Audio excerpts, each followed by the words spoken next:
Hello, everyone. Welcome back. I don't see myself yet. I hope you can hear me. And since I seem to be notoriously known for strictness, I would just like to say that those of the presenters who go over the 15 minutes, it's okay, permitted. And we will have the wrap-up discussion at the end. So everybody is welcome to stay for that, those of you who can make it. So welcome back and welcome to those who have joined. We are going to move on to the next paper then by Danica Salazar and Kate Wild on the Oxford English Dictionary and the language of COVID-19. Please. Thanks, Danica. Are you sharing your screen? Yes, I'm about to now.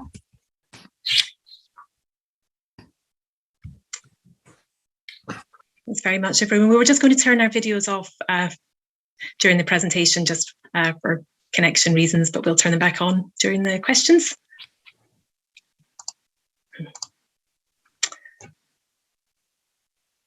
So, yes, hello, everyone. So Danica and I are going to talk about recent updates to the Oxford English Dictionary, which documents the language of COVID-19. And yeah, thanks, Danica. So we're going to be talking about new additions, new entries added to the OED, such as COVID-19, social distancing, R number, and so on, and the updating of existing entries.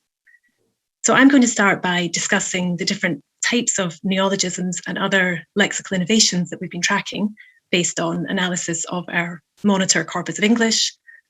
And then Danica will talk specifically about how we've been analysing COVID-related vocabulary in different varieties of English. So some of the lexical innovations that we saw during COVID were completely new words or neologisms, and the most notable of these was, of course, COVID-19 itself.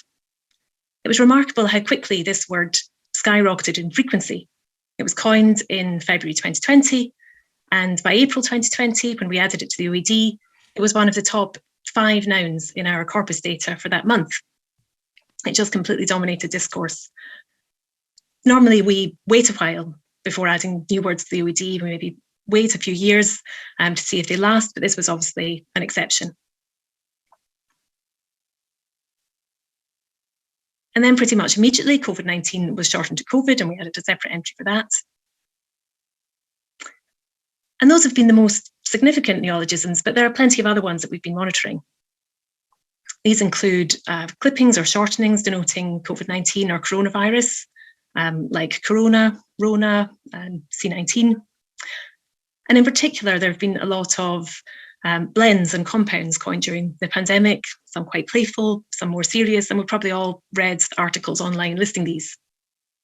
COVID and corona have been particularly productive elements, especially in COVIDiate, and also in more ephemeral formations like COVID divorces prompted by the stress of lockdown, or more positively, coronials, a generation of babies born during lockdown. As Zoom became ubiquitous, there were lots of coinages like Zoom bombing, Zoom ready, Zumping, Zoom fatigue, and so on. More seriously, there have been various coinages formed with demic, like twindemic, referring to a hypothetical pair of pandemics occurring at the same time, and skeptical formations like scamdemic and plandemic. And there have been many other blends, a few of which I've listed here, like pansession, askne, and so on. But many of these are likely to be quite short-lived and have not yet been added to the OED. We'll keep tracking them using our corpus and see if any become significant enough to add. So those are some of the neologisms we've been monitoring, but many of the lexical developments during the pandemic have not been completely new words. And I'll now turn to some of the other words that we've added or updated. Just to give an overview, this table shows the top 10 keywords in our monitor corpus in the first half of 2020. Keywords in this sense refers to words that are significantly more frequent in one part of a corpus than in the corpus as a whole. So in this case, these are the words that were particularly frequent in the given months. I've highlighted the COVID-related ones in red, And as you can see, COVID-19 and COVID are the main actual neologisms. The others are words with a longer history, like lockdown, pandemic, furlough, covering and distancing. And in these cases, the increased significance of the word might indicate that it's being used in a new sense, nuance, context, and so on. And we use lists like these to check against our coverage in the dictionary and see if there's anything we need to add or update.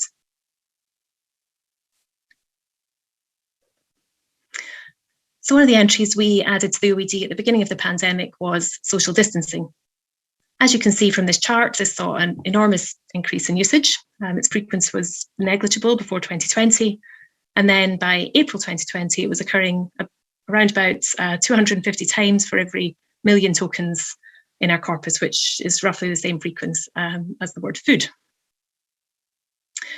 But social distancing isn't completely new. And we researched this word for the OED, consulting databases of books, newspapers, journals, and so on.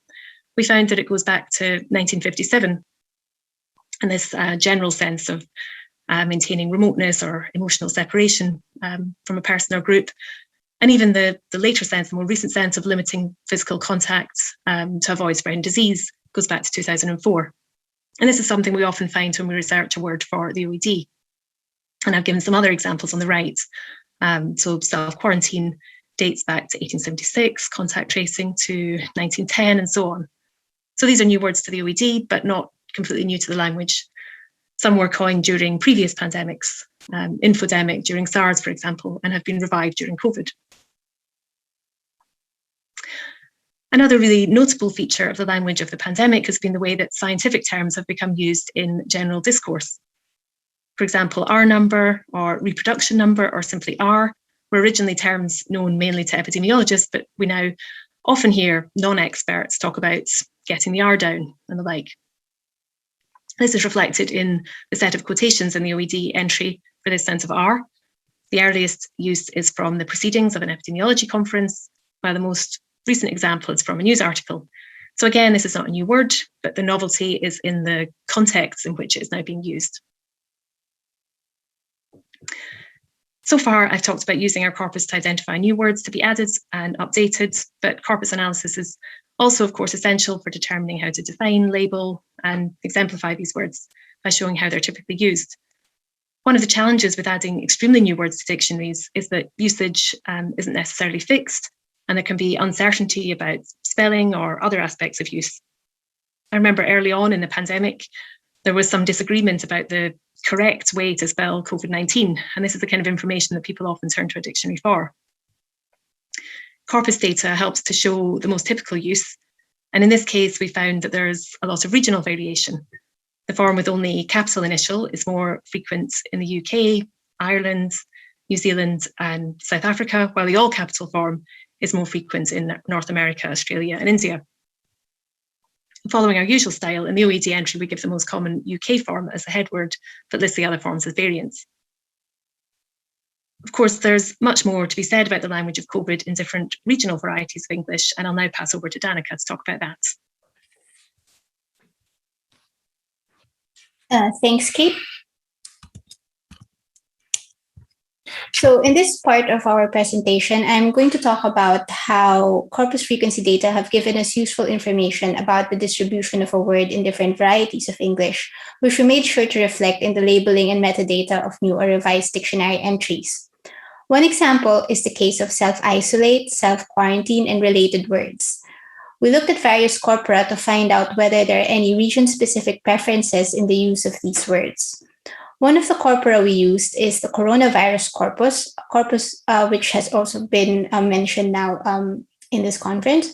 So it is a corpus of news articles relating to COVID-19, which clearly shows that self-quarantine is more common in the United States than in Canada, Great Britain, Ireland, Australia, and New Zealand, where self-isolate and self-isolation are preferred.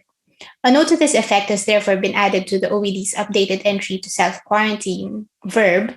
In recent use in the context of the COVID-19 pandemic, self-isolate and self-quarantine have often been used interchangeably, with self-quarantine being more common in the United States. Another example is the word frontliner. The Oxford corpus is composed of different subcorpora representing the major varieties of English, and this enables us to make variety-specific frequency comparisons.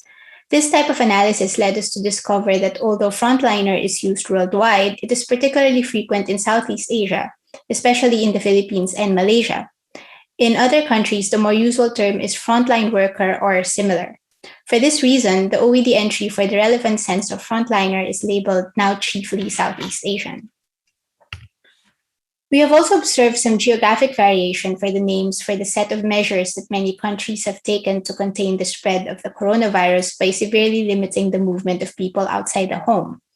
Lockdown is the word with the most widespread use and is the preferred term in countries such as the UK, Canada, and Australia.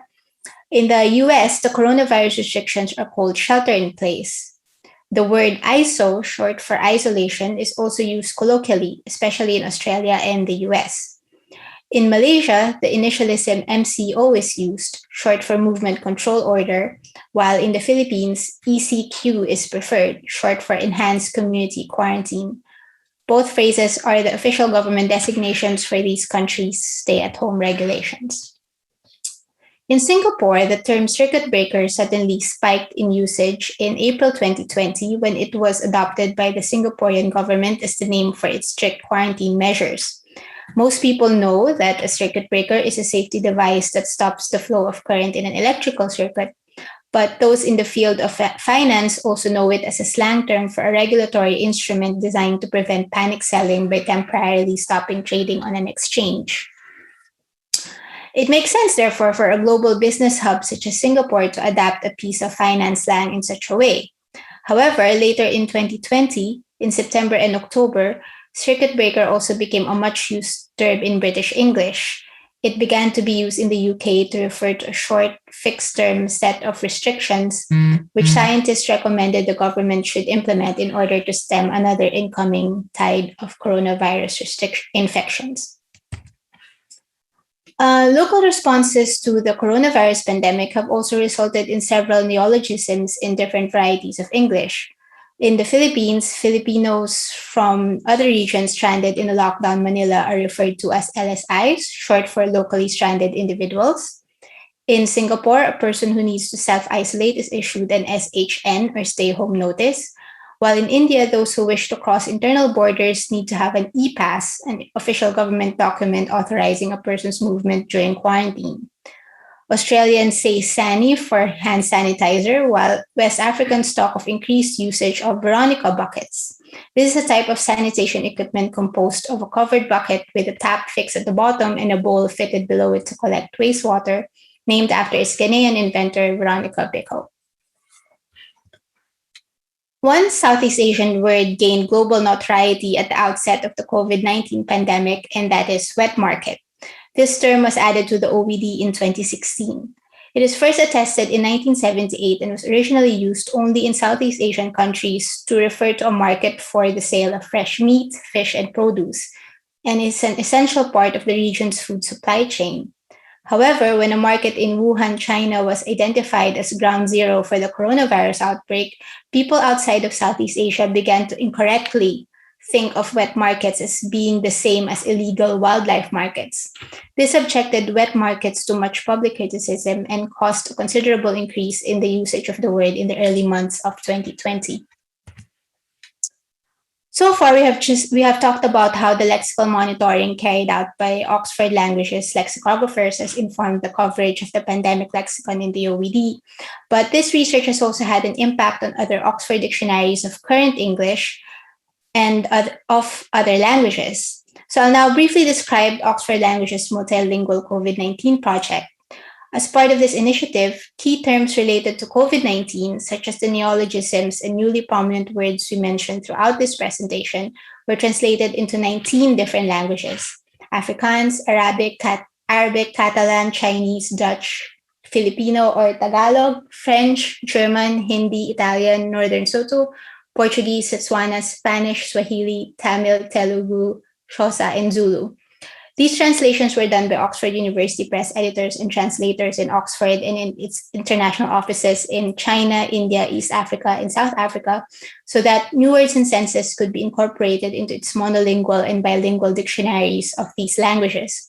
These translations have also been made freely available as downloadable resources online, and they can be downloaded from Oxford Languages COVID-19 Language Hub at the address you see on this slide.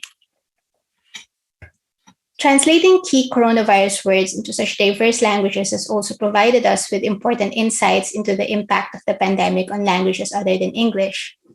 Just like with English, we see in these languages the emergence of new pandemic-related words and senses, increased use of medical and scientific terminology, and greater prominence of expressions referring to ways that the government and also individuals try to contain the spread of coronavirus and mitigate its social and economic effects. But there are also interesting differences. For example, the English word lockdown has been borrowed by several languages, including Dutch, Filipino, German, Italian, and Telugu, while other languages such as Catalan, French, Portuguese, and Spanish prefer their, being Romance languages, prefer their equivalent forms for confinement.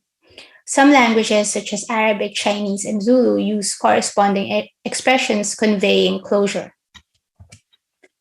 The COVID-19 Translation Project has also highlighted just how much English has influenced the COVID-19 vocabulary of different languages. It is interesting that a few centuries ago, English had to borrow words from other languages as a response to outbreaks of disease. So, for example, the words epidemic, plague, and pestilence are all loaned words from French. But today, English is the principal language of global scientific communication, and as such, it has become the source of many of the neologisms resulting from the pandemic. Many consider this prevalence of Anglicisms troubling, and citizens of countries like Italy and Japan have criticized their leaders for their over-reliance on English loanwords that they feel obscures rather than strengthens their public messages. However, English influence in other languages have resulted in some notable lexical innovations. So, for example, in Italian, the word droplet has come to refer not only to the very small airborne drops of secretions from the nose, throat, or lungs by which the coronavirus can be transmitted, but it also to the distance one person must maintain from another to prevent such a transmission from happening.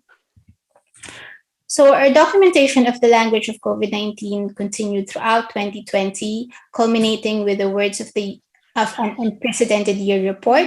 We published this expansive report on the words that define 2020 at the end of the year in place of the usual selection of a single word of the year. And the report features an entire section dedicated to COVID-19 vocabulary and can also be freely downloaded from the address on this slide. But our work did not end there, so further pandemic-related additions and revisions to the dictionary have been included in the OED's regular quarterly updates in 2021. New additions include such words as face shield, essential worker, mask up, and bubble. And several more words are scheduled to be published in upcoming updates. As we continue to monitor the language of COVID-19, you can follow our work on the Oxford Languages COVID-19 Language Hub. This website is where you can find the translations I've just mentioned, and it also provides easy access to the insights and analysis on the impact of the coronavirus and the English lexicon that we have discussed in this presentation, including the latest OED updates and blog posts, educational resources to facilitate and support distance learning, and information and accessing OUP's dictionary content remotely. So thanks for your attention, and we'd now like to take your questions if there's time. Thank you, Kate and Danica. You have really taken time over the questions, so I'm sure there are lots of questions, but you will not have time for answers. I was going to ask you also about the actual lexicographic representation of your research, but if you would like to maybe add something for 30 seconds, that would be fine. But here I must assume my strictness, and we should begin the next talk in less than a minute. So is there anything you would like to add, since we don't have any questions? Not really. Kate, do you have anything you'd like to add? No, perhaps there might be time to discuss later, or if anyone wants to email us with questions, we'd be really happy. Great. thanks a lot. I'm sure there are things to discuss. So let's see if we have a chance to do that later on. Okay, so thank you. I would just like to ask those of you who had their microphone open, please do make sure to mute yourselves. And we move on then to the next paper from Korea. Yes. We have Kilim Nam, Jinsan An, and Haeyoung Jung. Please. Hello, everyone. My name is Haeyoung Jung, and I'm going to present you the study Professor Kilim Nam, Jinsan An, and myself have been conducting on the Korean COVID-19 neologism that appeared in news articles and users' comments. So I believe it is the same in your respective countries, but given the scale of a COVID-19 pandemic, it has been one of the main topics in newspapers and probably across any conversations in general. And of course, being a hot topic, it has led to a multitude of neologisms, some of which could definitely be considered as new cultural keywords of today's society. Our study investigates the usage trends of these neologisms in the course of a pandemic and examines how the results of a study can be integrated in the dictionary definitions of such neologisms. Next, I will explain the methodology and talk about the general characteristics of the COVID-19 neologisms. And after that, I will focus on the case of a neologism K-방역 or K-quarantine in English. And finally, in the last section, I will present a microstructural model for these COVID-19 neologisms based on our study. So for the methodology, we first combined a list of 341 neologisms related to COVID-19 based on the two previous studies that you can see here on the screen. So these two studies extracted the neologisms from news articles only, which means that the language is somewhat more measured as opposed to the spontaneous language of internet users. So in this study, we also looked into users' comments in addition to news articles, and we decided to include all types of language, including pejorative expressions. And of course, we also added neologisms that appeared after August 2020, which is the last month of extraction in both studies. So to analyze the usage patterns of our neologisms, we built the COVID-19 corpus that is made of news articles and the related comments posted by users. So this corpus is divided into those two sub-corpora, the article corpus and comment corpus, which are compiled monthly, as monthly corpora from 1st January 2020 to 31st March 2021. The corpus is based on the criterion that the word corona, which stands for COVID in Korean, must appear at least 3 times on the news page. So as you can see on the table, even if a comment is much shorter than an article, the scale of a comment corpus is much bigger. For our case study, we carried out a network-based collocation analysis. So we first analyzed the primary collocates within a left to right to window by targeting content words only. And then we analyzed the secondary collocates of K-quarantine, meaning the collocates of the primary collocates. The scope of the analysis covers, of the secondary collocate analysis covers the whole sentence or the whole comment in the case of comments. And we focused on adjectives only because in Korean, adjectives function like verbs and the verb is placed at the end of a sentence. So they are not easily captured in the primary collocate analysis. Then to get an even bigger picture, we conducted a morpheme-based Engram analysis focusing on high-frequency verbs and adjectives as the heads of the engrams. So we classified the COVID-19 neologisms into 12 categories, semantic categories. And as you can see here, the predominant The predominant semantic categories are politics and administration and health and medicine, as expected. So these include policy names such as Emergency Disaster Relief Fund or Travel Bubble, and the neologisms related to physical and psychological health, such as K-testing kits and Corona Blue. You can also see that lifestyle, economy, and society are also important domains with respect to COVID-19 neologisms. So, for example, you have neologisms such as Corona divorce, vaccine holiday, stuck-at-home era, coronomy shock, and working at home in hotels. Well, I believe that there are many similar neologisms in our language. So now, if we look at the 35 most frequent neologisms, we can see indeed that many of these high-frequency neologisms that I highlighted in blue here relate to some political and medical measures to manage the impact of a pandemic. So you can see that this is especially the case for news articles. There are 22 neologisms in pink here that are common to both news articles and comments. However, the frequency ranking and the usage patterns vary greatly depending on the genre. So you can see, for example, here, the most frequent neologism in comment, it's K-quarantine, but it ranks 11th in the articles. And the attitudes about it are also quite contrasted, between articles and comments. So in K-quarantine, K stands for Korea, and K-quarantine refers to a system of preventive measures to contain the pandemic.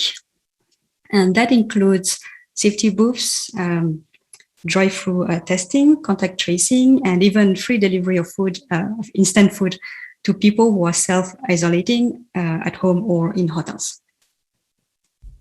So this neologism, K-quarantine, first appeared in February 2020 at the beginning of the pandemic, when most countries seemed to struggle with quarantine, but South Korea established this rather effective system for which it was praised even by the international community.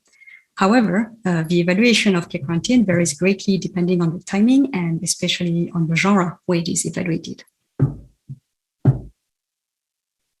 So this table shows 30 most frequent primary collocates of K-quarantine occurring within the L2R2 window. If you look at the exclusive collocates highlighted in blue, we can already see the evaluation tendency that are characteristic of each genre. So in the case of articles, exclusive keywords such as achievement, role model, excellence, and standard show a positive evaluation, while in the comments, evaluations sound more negative with collocates such as self-praise, failure, true color, and make noise, for example. Among the common collocates, like the collocates common to both articles and comments, we have words such as government, success, and corona, but it is hard to really grasp the nuances in evaluation behind these collocates. Because, as I mentioned earlier, the L2R2 window is too narrow to include adjectives which are more likely to convey people's attitudes and emotions. So in order to cope with this issue, we carried out a secondary collocate analysis and an Engram analysis. For the secondary collocate analysis, we focused on the primary collocate vaccine. And if you look at the exclusive secondary collocates in blue, once again, articles are dominated by positive adjectives such as strong, prompt, outstanding. And in the comments, you have more depreciative adjectives such as incompetent, late, and pathetic. In the collocate lists for users' comments, we can also see that there's a number of positive adjectives such as good, impressive, and proud. But if we look closer at the concordances, we realize that they are quite often used in sarcasms to mock the K-quarantine or criticize the government's policies. Of course, the picture is not all black and white, and there are a few examples of positive evaluation with the adjectives good and impressive, but in most cases, they are used in negative contexts, and all the instances of the adjective proud in the comments are sarcasms. The last stage of analysis is the Engram analysis, and this table shows the top 15 5-grams for each subcorpus. In the case of articles, most of the Engrams are extracted from public statements by government spokesperson and quarantine authorities, so they contain a lot of positive evaluations about K-quarantine, as you can see in the Engram that I have highlighted in red. The Engrams extracted from the comments, on the other hand, tend to show people's disbelief and frustration and even anger, as shown in the examples highlighted in green. Even some of the Engrams in the comments sound more neutral, as you can see in the number 3 and number 7. If we look at the concordances, we can see that they're actually used in a negative context, as you can see here. So all in all, the Engram analysis shows even more of a contextual meaning of the neologisms, and it also, at the same time, confirms the differences in usage between articles and comments, which had been outlined by the secondary collocate analysis. So the case study of K-quarantine showed that a same neologism, a same headword candidate, can have different values when used in different genres. Even if comments do not represent perfectly the whole language, they still provide real-life examples of spontaneous subjective evaluation, which cannot be seen in news articles. And this is why user-generated examples can be useful in the selection of neologism headwords and the description in the dictionary. As of now, Korean lexicography, in Korean lexicography, the examples are mostly taken from literary works. So the neologisms that are currently represented in dictionaries usually have examples, or the examples would come from the official language of the press rather than practical language. So this last section shows 2 examples of what a dictionary entry for COVID-19 neologisms could be if we incorporate the insights provided by comments. But first, I need you to look at this table again. These are the 35 most frequent neologisms. And I have highlighted here the various appellations for COVID-19. So if we look closer at the frequencies, we can see that there are 3 appellations that are more frequently used than the official name of a disease in the articles here, you can see. And by far, the appellation that is the most common is Corona-19, which is actually the short version of the official name. But in the comments, you can see that the official name is barely used, and instead there are a lot of different names that are used, and many of them are strongly biased and officially disapproved. So they are not, they are almost inexistent in the articles. However, you can see that you still have a case of Wuhan pneumonia, which has a fairly high frequency while it comes to those names that have been proscribed. So to understand this hiccup, we need to look into the monthly usage of the word. So in this graph, the blue curve, which corresponds to the article frequencies, shows that the name Wuhan pneumonia was used extensively at the very beginning of the pandemic, but after the WHO banned geographical references in disease names in February 2020, it almost completely fell out of usage. And the red curve for the users' comments show also like a sharp decrease, but it also shows that it was still, it remained in usage. And you can even notice like some increases like here and there, which actually corresponds to the various waves of the pandemic. Up until now, Korean neurology research has focused on news articles for the extraction of neologisms, but this example shows that the diversity of genres is crucial in determining the establishment of a neologism and its inclusion in the dictionary. In other words, the use of comments as language resource may prove essential for the extraction of neologisms and potential headword candidates. But however, as you all know, internet users do not have any filters. So using this kind of data may also raise some ethical issues to be considered and solved by language experts.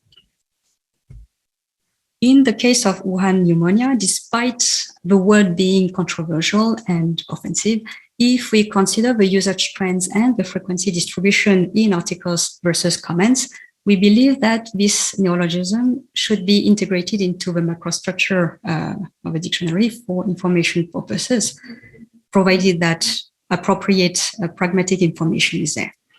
So this is an example of entry for the term. And you can see that here on the right side, we added the metalinguistic information to explain the different components of the macrostructure. So given the controversial nature of this neologism, the register, social cultural context, and usage information are more than crucial. So now to come back to K-quarantine, actually, there is a dictionary entry for K-quarantine that has been proposed by a user on the online dictionary Ulimansam, which is one of the main Korean language dictionaries. And this headword candidate is still under revision by language experts right now. So it is not officially part of the dictionary. So you can see in this definition that it is quite short, and I have highlighted the corresponding elements with the one that we suggest here. And actually, the word COVID-19 is even not mentioned in the user's definition. So we have seen in our case study that when neologism was used in very different ways in articles and in comments. And the inclusion of examples from users' comments not only allows us to provide examples of language spoken in real life, but it also offers a glimpse into, I wouldn't say yet the semantic prosody of the neologism, but at least into the typical evaluation context where it is used. So to conclude, this study has shown that the raw language of commenters, which has been dismissed in neology research and by lexicographers in Korea, proves to be more than valid as a language resource in the lexicographic selection and description of neologisms. So these are the references, and thank you for your attention. Thank you, Hayun, and your colleagues for this presentation. Again, it's gone well into the time for questions. I don't see any question here. If there is something, very quick question with very quick answer. So I'll ask a question. I'm not sure if you will have time to answer it, though, and maybe it will go into the discussion in the end. Maybe could you just say a word or two on how does this coincide or differentiate from your ongoing neologism research and lexicographic work? Well, for example, in the semantic categories, we can see like a big difference in the classification. between this neologism project on the general neologism and this one. But then in terms of methodology,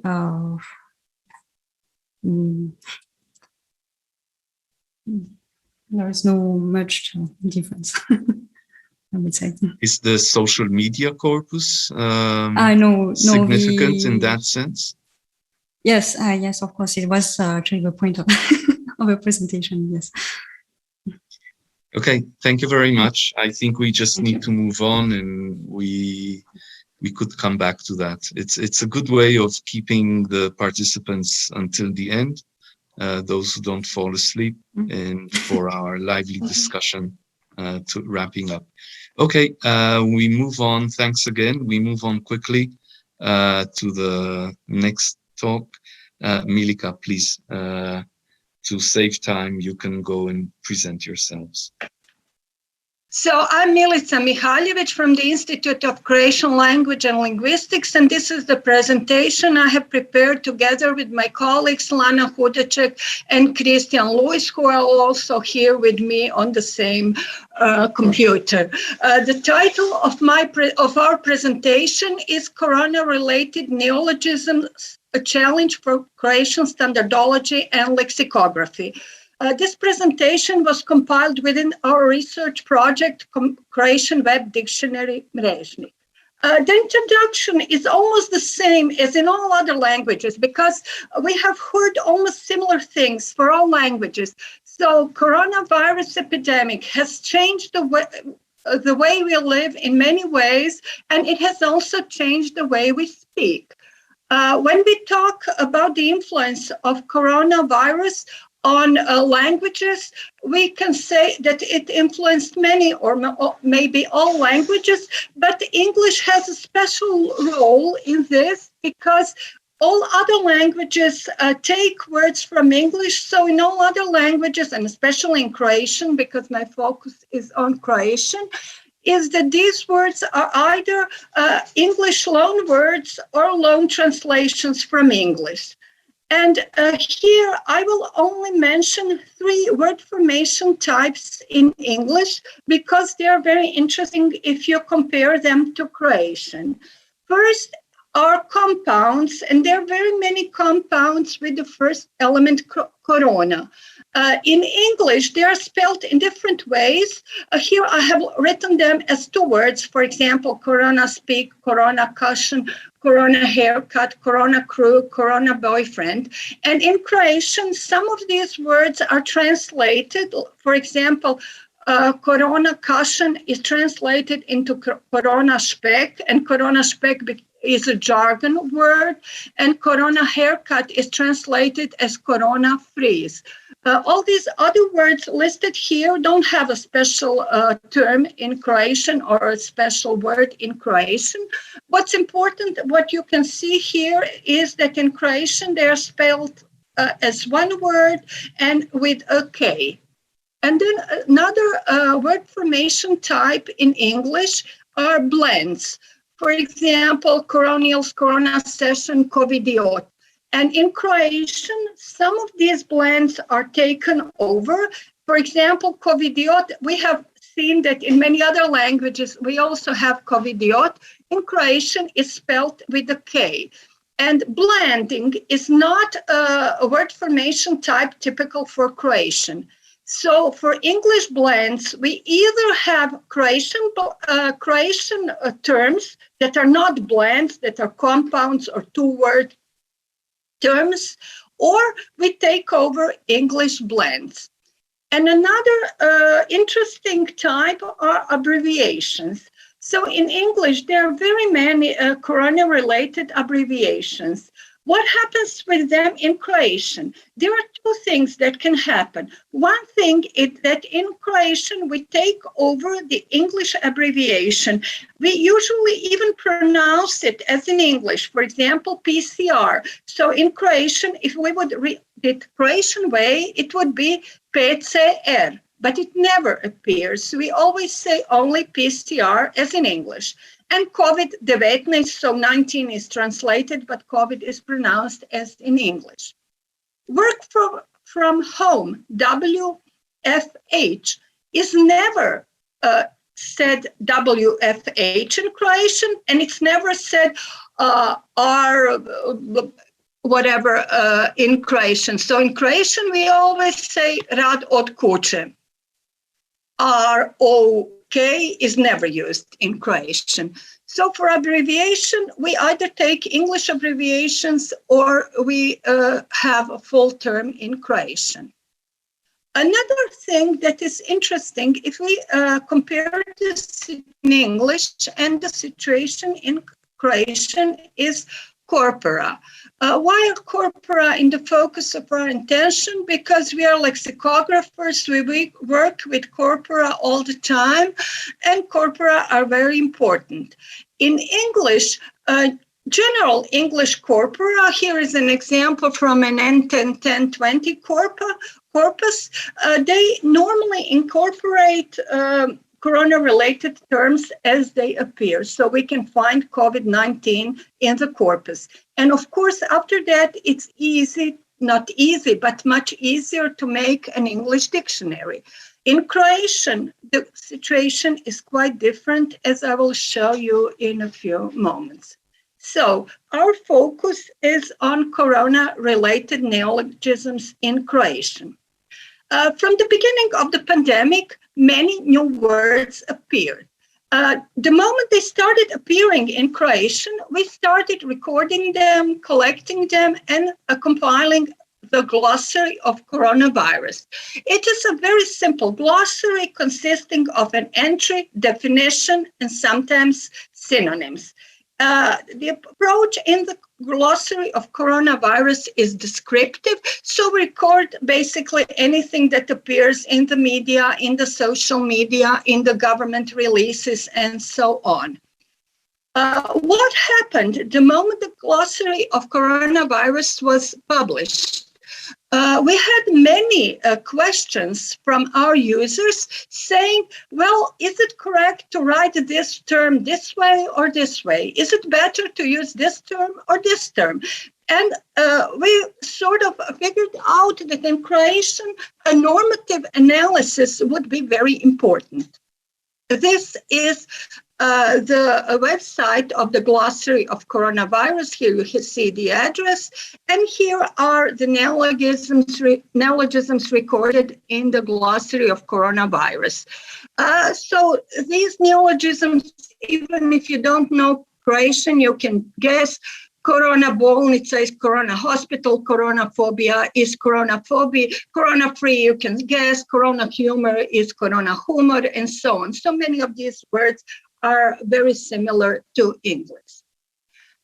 When we started analyzing these corona-related terms, we saw that we could divide them according to different criteria. Some of them actually belong to the standard language, and some others are only used as jargon words. Some of them are new words, new phrases, or new terms, but many of them are not actually new, but they're new in the general language. So many medical terms like epidemiologist, of course, still existed in Croatian medical terminology, but an average user of Croatian never used them. But now we could hear them every day on the news, on the media, and so on. So these terms are also recorded in our glossary of coronavirus. And here are some examples of language advice. So there were many questions from language users, but not just general users. There were many questions from the journalists who were writing articles and didn't know how to spell something. For example, if we have this word post-COVID, like post-COVID syndrome, COVID was spelled in 4 different ways, and then between post and COVID, we had a hyphen, or we didn't have a hyphen, or it was written as one word. And in the genitive case, there is another problem again. Would we add a hyphen? Or so there are like 10 ways of spelling post-COVID in the genitive in Croatian. That's why we started publishing language advice on the internet. This is an example from this language advice site where we give advice on how to spell coronavirus. So that would be coronavirus. So it was spelled with at the beginning. It was spelled with C and with K and with a capital letter and small letter and one word or two words or with a hyphen. And here this small article says that we should spell it as one word. Another question was how to read Sputnik or Sputnik, the name of the vaccination, Russian vaccine. So in Croatian, it should be read Sputnik, and here is the explanation for this approach. This is another website. It's called Bolje HR, or Better in Croatian. This site gives Croatian terms for Anglicisms used in Croatian. For example, we have this Anglicism lockdown, and it should be changed by zatvaranje in Croatian or potpuno zatvaranje. On this, we give just suggestions. So you don't have to follow the suggestion, but suggestions are for those who need them. Drive-in, like drive-in testing, was used, it was suggested that it would be changed by provoznik. We also had many of these analyses were published in a special issue of this magazine, Hrvatski jezik, where we have, here are the articles. So we analyze corona-related terminology from different viewpoints, like metaphors connected with Croatia, with coronavirus, names of the people fighting the epidemic in Croatia, e-learning during the pandemic, etymology of words connected with coronavirus, and so on. And in the end, I'll say something about Croatian Web Dictionary Mrežnik. So the aims of the project are to produce an online free corpus-based monolingual hypertext searchable normative dictionary that would be the meeting point of language resources of the Institute of Croatian Language and Linguistics. This is the web page of our dictionary. It is corpus-based, so it is based on these two corpora. However, when we try to find, for example, COVID-19 in the Croatian general corpus, we couldn't find anything. That was our problem as lexicographers.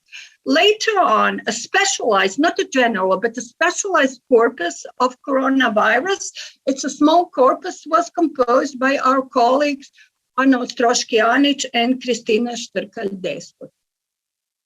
Data from this corpus were incorporated in Mrežnik. So this is, for example, one entry in Mrežnik. It's entry COVID-19. You can see the entry, and you can see many sub-entries like COVID ambulance, COVID hospital, COVID infection, COVID ward, COVID positive, and so on. This is an entry SARS-CoV-2. It is marked as a medical term. It has a definition, and it is connected to the same coronavirus, which has two meanings. This is the first meaning of this synonym. And this is how we analyze coronavirus. So you can see it has two meanings. It is connected by a link to the glossary of coronavirus. In Mrežnik, we also give normative and pragmatic information. This normative and pragmatic information is based on the questions asked by the language users. And some of this information is the same as in language advice. This I have shown you before. So you see the first advice is how to spell coronavirus. And the second, more pragmatic advice is saying that you shouldn't you shouldn't say he's sick with coronavirus, but he is infected by coronavirus, because it's not, at least in Croatian, the name of an illness, but the name of a virus. And to conclude, in the beginning of the COVID-19 pandemic, the beginning of COVID-19 pandemic in Croatia is associated with the appearance of many new words, of additional meanings of the existing words. For example, the word balloon, so in English balloon, has a new meaning as in English, actually. And then Croatian users and especially journalists were confused by this situation and asked linguists from the Institute for Language Advice. Corona-related terminology is unfortunately not yet included in general Croatian corpora, but we hope it will be included soon, and there is this small corona-related corpus. Work on corona-related terminology in Croatia is, of course, work in progress as new words appear on the daily basis. Here are the references. Thank you for your attention, and we would be very happy to answer any questions now or later. Thank you very much for your presentation. We do have time for questions. I don't see any. Are there? Well, I have a couple of questions then, and I will perhaps focus on the more esoteric ones, two in particular, and I'll be quick. One is you have mentioned a lot the reference to the English language, and I was simply curious to the reference to, let's say, former Yugoslavia languages, where there used to be Serbo-Croatian, and there is a lot of similarity, which has been growing apart among these languages. Do you have any relation, any interest in checking what's happening in Croatian with regards to your former sister languages? Well, I would say that we really here focused only on Croatian, but looking through the website, through the internet and so on, we saw that in Serbia, there are also some discussions, but we have more, like we have this glossary of coronavirus available online. They don't have a glossary of that size. We could just make Serbian corpuses. And as I said, we don't have a proper Croatian corpus. So I don't think at this moment we could have we could analyze Serbian. And I think there is a big difference in this normative approach between Croatian and Serbian. So in Croatia, in Serbian, I would say that they use more anglicisms than we use in Croatian. So in Croatian, we sort of try to find a Croatian term if that is possible. But in the future, and if there is anybody from Serbia listening, we can discuss that and do it, maybe something together. I know in Slovenia they have a glossary of coronavirus, but then here languages are not as similar. But of course, it would also be a basis for an interesting comparison. But I don't think people from Croatia are the ones who should do other languages. We can do it together with somebody from these other countries. I'm sorry if I've not defined my question better. I was not suggesting that you do work for other languages, but simply the cooperation among them. Yeah, we do have in the chat information about Serbian in the link, so you're welcome to see that. I also tend to think that in Slovenian especially, there is considerable work about these things. Okay, so we will end here. Thanks again. And we move to the last presentation in this session by Judith Papp on a trilingual relation between Hungarian, Italian, and English. Please. Okay, hello everyone, and thank you really much for this opportunity to speak and present my research at this workshop, and a huge thank you to the organizers. My name is Judith Pap. I come from the University of Naples L'Orientale, where I teach Hungarian language and literature. I also apologize for my English. So the title of my presentation is How the COVID-19 Pandemic is Changing the Hungarian Language, Building a Domain-Specific Hungarian-Italian English Glossary of the COVID-19 Pandemic with Sketch Engine and Lexonomy. And to the left, you can see a word cloud which contains just a few examples of the new corona-related Hungarian terms. A part of these terms are neologisms and new multi-word expressions, and others are just terms that with the outbreak of the pandemic have an expansion and an explosion in their frequency.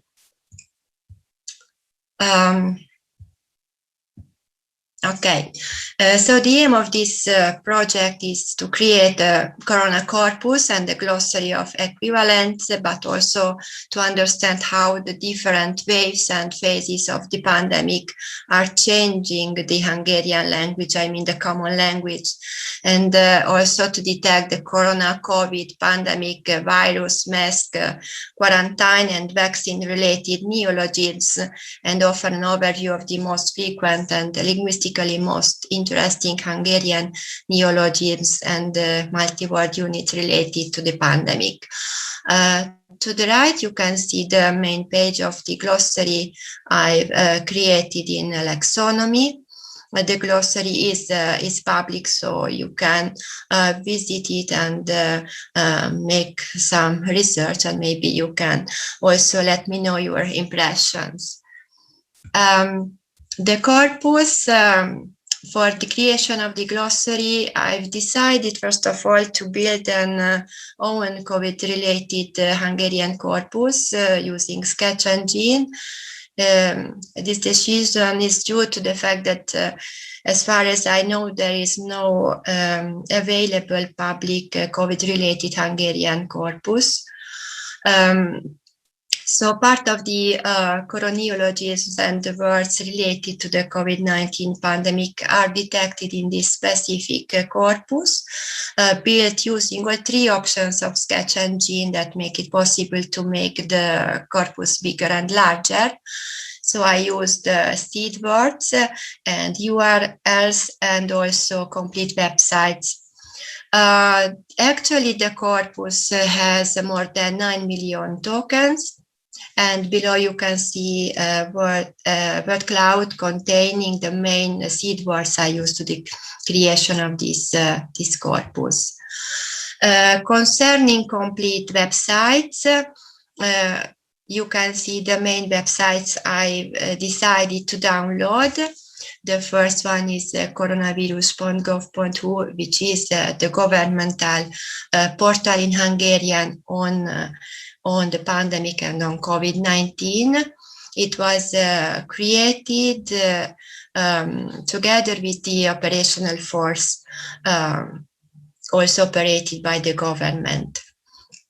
A very interesting website is COVID-1001.hu, which is a website operated by a group of medical translators. So they are translating scientific articles into Hungarian, and they are uploading all these articles to this website. I've also downloaded part of the Semmelweis.hu website.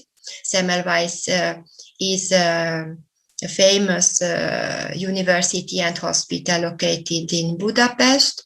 I've also downloaded parts of the ELTE.hu website.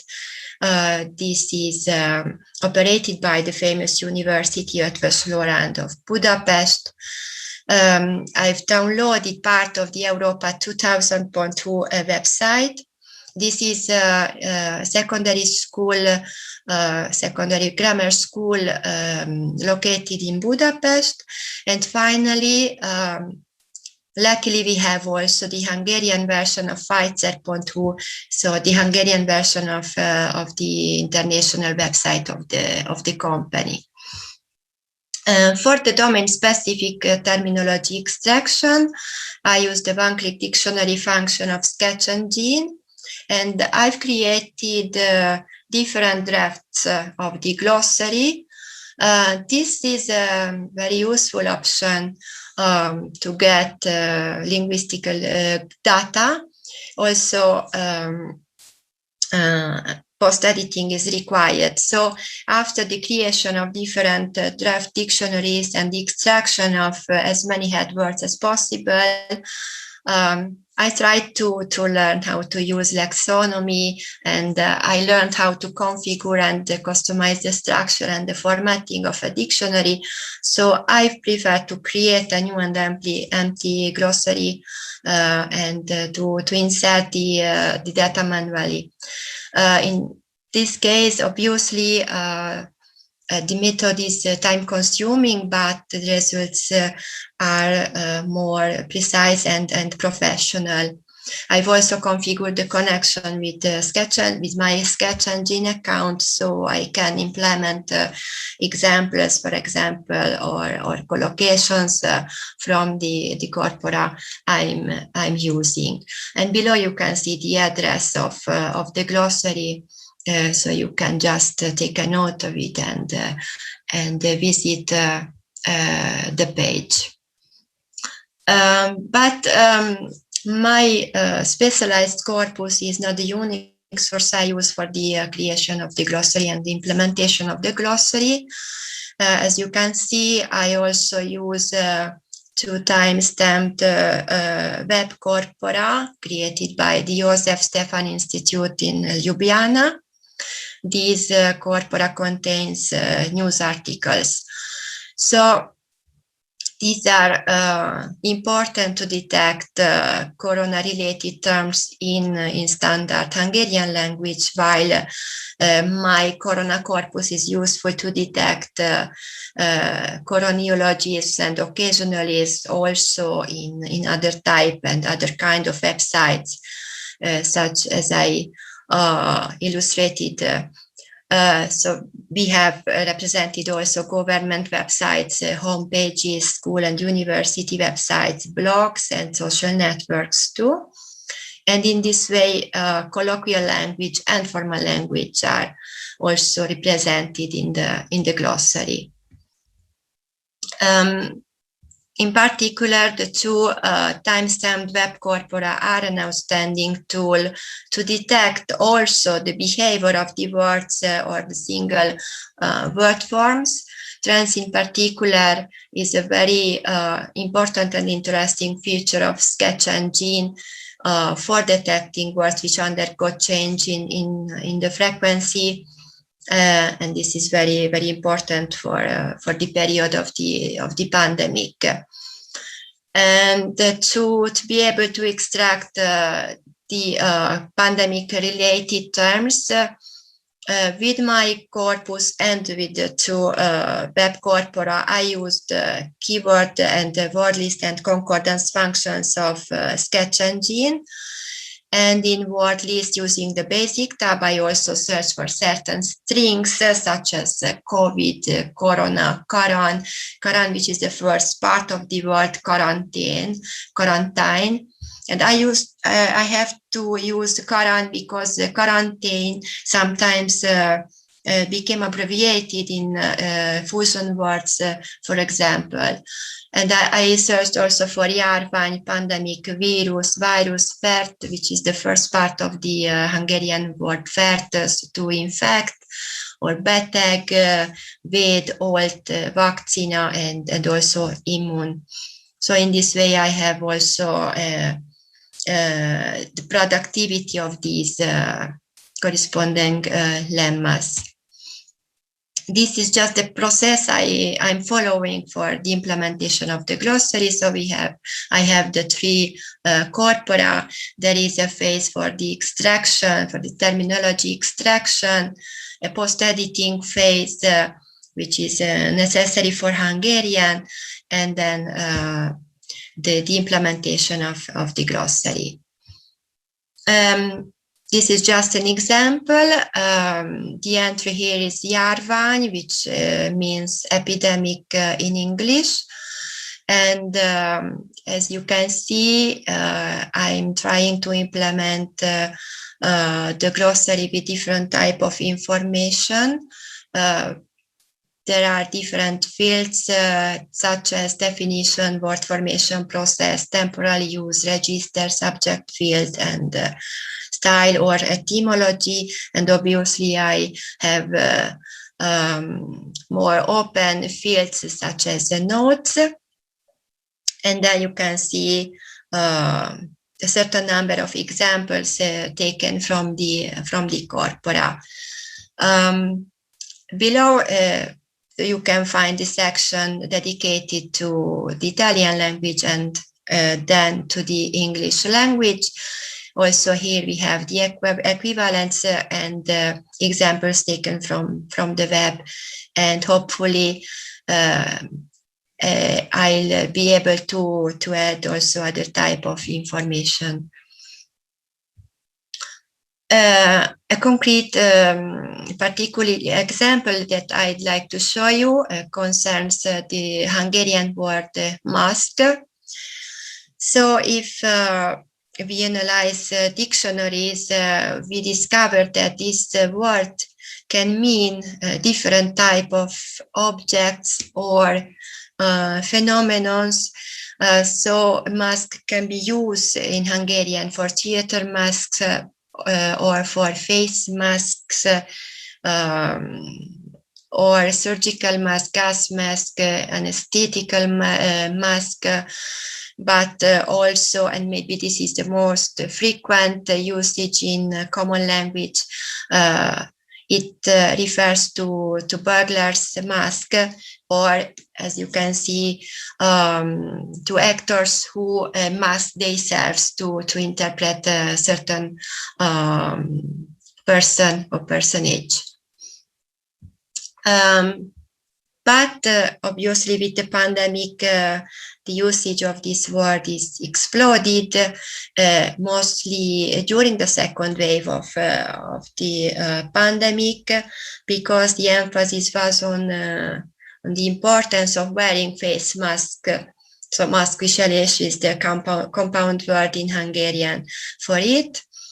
And before the pandemic, if we analyze the corpora, we can find that this word was represented only a minimal proportion in common language, and usually with this meaning, so the object that serves for covering someone's face to hide his or her identity.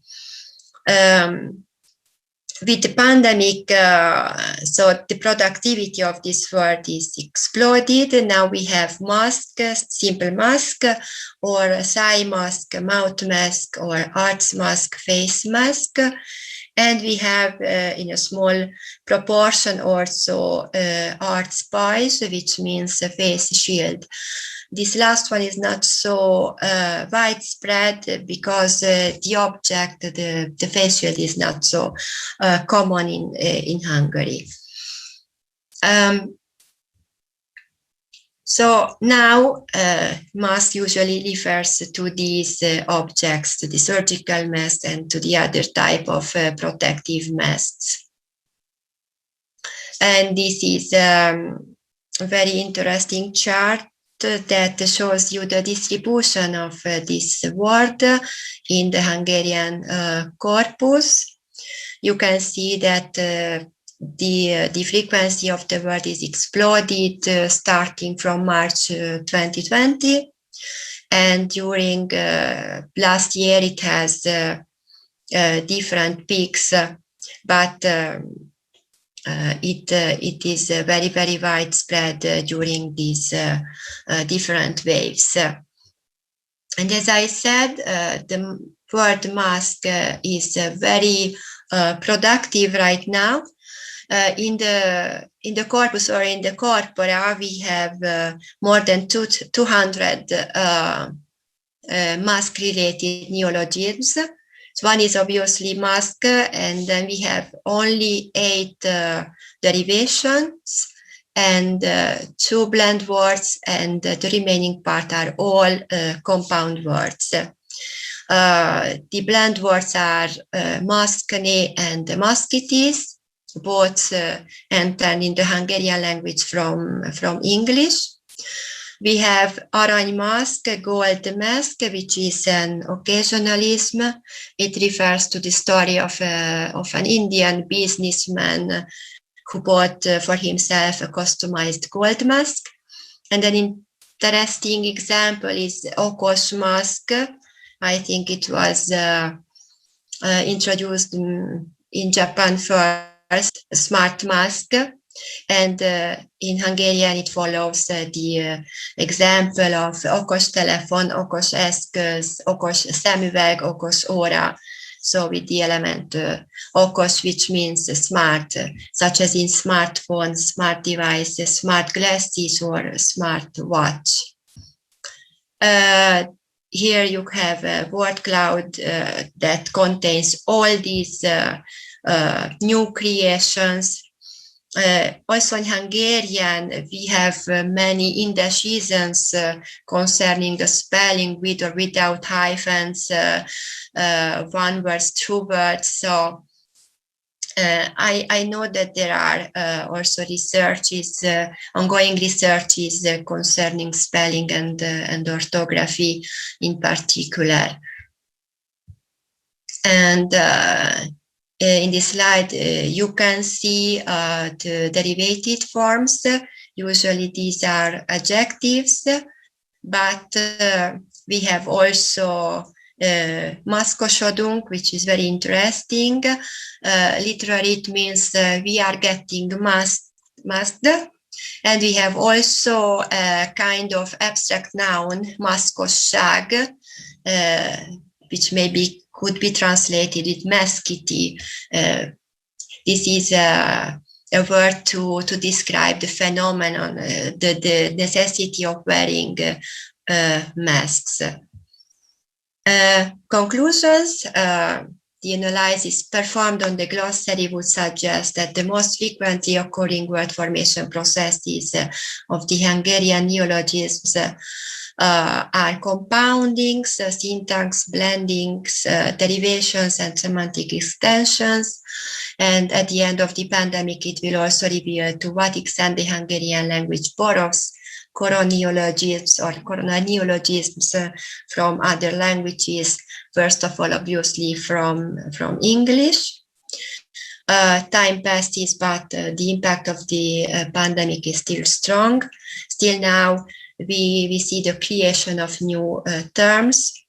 In these last phases, we have many new terms related to vaccine and obviously to the certification, such as Green Pass or COVID passport or something similar. And so the corpus-based glossary will be a valuable tool to explore and analyze the Hungarian press language and corona lexicon during this emergency. And I hope it will be also useful for linguists and translators, and also for scholars just working in digital humanities. Thank you very much for your attention. Thank you, Judith. Again, I don't think we have much time left for questions. I don't see any. I do have a couple, but you might not have time to answer. So maybe as food for thought. One is, I was curious why you are calling this glossary. This is maybe one of the first cases that we saw some dictionary entries here. So this is something that maybe others have noticed. A lot of the mass of the presentations are about the research regarding the corona-related neologisms. We hear less about their lexicographic representation. Another point which I was wondering about is the trilingual context of Hungarian, Italian, and English. So you have words from Hungarian, And were you able to find equivalents for all of them in the other two languages? Okay, may I answer quickly or later? Maybe later, because I think it's time for a break. So let's take it for food for thought, and maybe some of you would like some real fast food now. We'll be back in 15 minutes. So thanks again. You. Thank you, everyone. See you soon.